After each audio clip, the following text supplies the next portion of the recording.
আসসালামু আলাইকুম রহমতুল্লাহ। যেটা দেখতে পাচ্ছেন এটা হচ্ছে শিফা অর্গানিক খাঁটি খেজুরের পাটালি গুড়। আগত রমজান মাসে সারাদিন রোজা রেখে সন্ধ্যার সময় সাদা চিনির শরবতের জায়গায় আপনারা গুড় রাখবেন, কারণ সাদা চিনি মানুষের শরীরে ক্ষতি করে, রক্তের মধ্যে গ্লুকোজকে বাড়িয়ে ডায়াবেটিস পেশেন্টদেরকে ঝুঁকির মধ্যে ঠেলে দেয়। তাছাড়া সাদা চিনির মধ্যে এমন ক্ষতিকারক জিনিস আছে যা কিডনি এবং হার্টকে ড্যামেজ করে। তো আপনারা সারাদিন রোজা রেখে সন্ধ্যার সময় এক গ্লাস শরবত না খেলে তো তৃপ্তি হয় না, সেই জন্য শরবত তো লাগেই। তো আপনারা সাদা চিনির জায়গায় এই খাঁটি অরিজিনাল অর্গ্যানিক খেজুর গুড়ের শরবত খান। এতে আপনাদের কি হবে, সারাদিনের যে ক্লান্তি সেটা দূর হবে।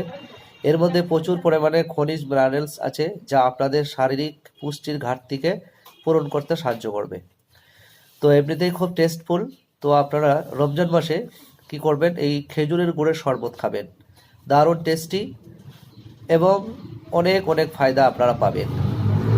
তো এই খেজুরের গুড় নেওয়ার জন্য আমাদের সাথে যোগাযোগ করতে পারেন, খাঁটি এবং অরিজিনাল গুড়।